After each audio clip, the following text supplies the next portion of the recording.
Pendant que l'émir du Qatar, Khalifa Al-Thani, se fait soigner en Suisse en attendant les fêtes de Genève, son fils Ahmad prend le pouvoir à Doha. Il crée Al Jazeera, télévision panarabe où les frères musulmans ont micro ouvert. Bien que le QG américain dans le Golfe soit installé à Doha, la chaîne répand une propagande subtile présentant les talibans et même Al-Qaïda comme des acteurs politiques sur le même plan qu'un État démocratique.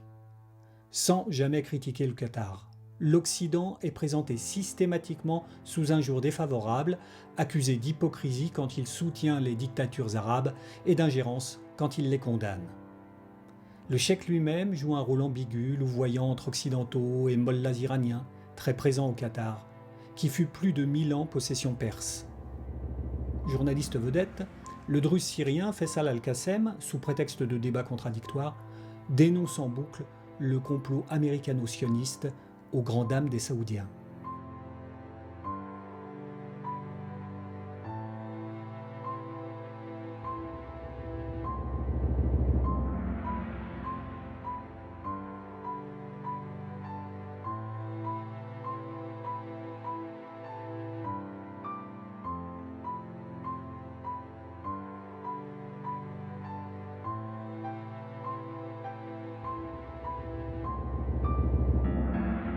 Créateur du Congrès national irakien, Ahmed Chalabi rêve de remplacer Saddam Hussein à la tête de l'Irak.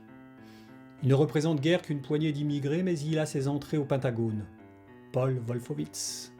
Conseiller de Bush, opposé aux accords de désarmement avec la Russie, Wolfowitz veut renverser Saddam Hussein. Il fait subventionner Chalabi par le NED, émule de la CIA, ayant pour but de répandre la démocratie. La secrétaire de Chalabi, Shaha Riza, est désormais payée par le NED, où elle est chargée du Moyen-Orient. Syro-saoudienne, libyenne et britannique, Riza devient la maîtresse de Wolfowitz. Née dans l'aristocratie chiite irakienne, son père était président du Sénat du roi Faisal, Chalabi a vécu presque toute sa vie en exil.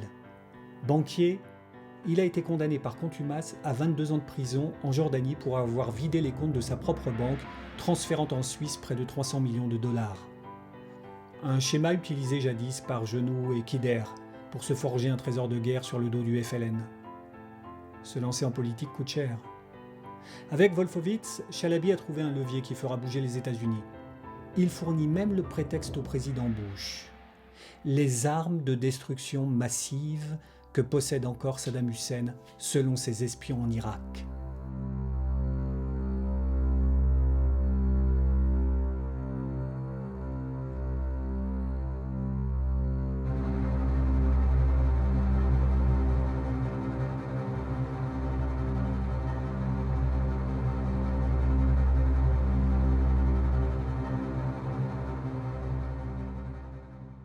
Tunisien, Abdesattar Daman a étudié le journalisme, puis s'est établi à Bienne en Suisse, avec son épouse, Malika El Ardoud, belge d'origine marocaine. Le prédicateur syrien de Bruxelles qui les a mariés, Bassam Ayashi, est fiché pour terrorisme depuis son rôle dans l'attaque de la grande mosquée de la Mecque 20 ans plus tôt. Pour se rendre en Afghanistan, Daman est passé par les madrassas de Damas, étroitement encadrés par les services secrets syriens. Il a une mission. Assassiner le commandant Massoud, seul rival des talibans qui protège Al-Qaïda en Afghanistan.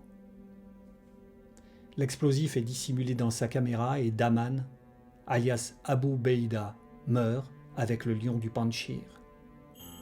2 jours plus tard, les tours jumelles s'écroulent, donnant une nouvelle dimension au complotisme porté par de nouveaux médias dont beaucoup sont financés directement ou indirectement par les pouvoirs syriens, iraniens ou russes. À commencer par Thierry Messant et son réseau Voltaire, qui déménage à Damas.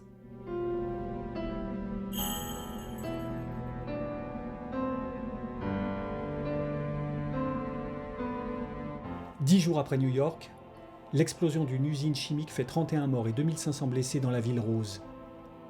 Pour le ministre de l'Intérieur, Daniel Vaillant, l'hypothèse de l'accident est prioritaire et les indices d'un attentat sont écartés.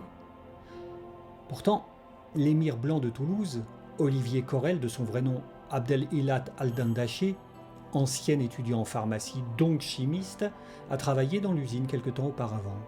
Syrien, il est le mentor d'un groupe d'islamistes liés à la Syrie, dont feront partie Mera et les frères Klein, liés au carnage du Bataclan. L'autopsie d'un intérimaire retrouvé sur le lieu de l'explosion note que le corps est étonnamment propre. Il s'était préparé à une rencontre avec Dieu, dit la médecin légiste. Avec Dieu et avec les houris du paradis, si l'on en croit la demi-douzaine de slips superposés qu'il portait sur lui. Une technique djihadiste censée protéger les bijoux de famille. Il s'était converti à l'islam radical quelque temps auparavant. Devinez chez qui? Corel, arrivé en France en 1973, a été interrogé et gardé à vue à plusieurs reprises, mais aucune preuve n'a jamais pu être retenue contre lui.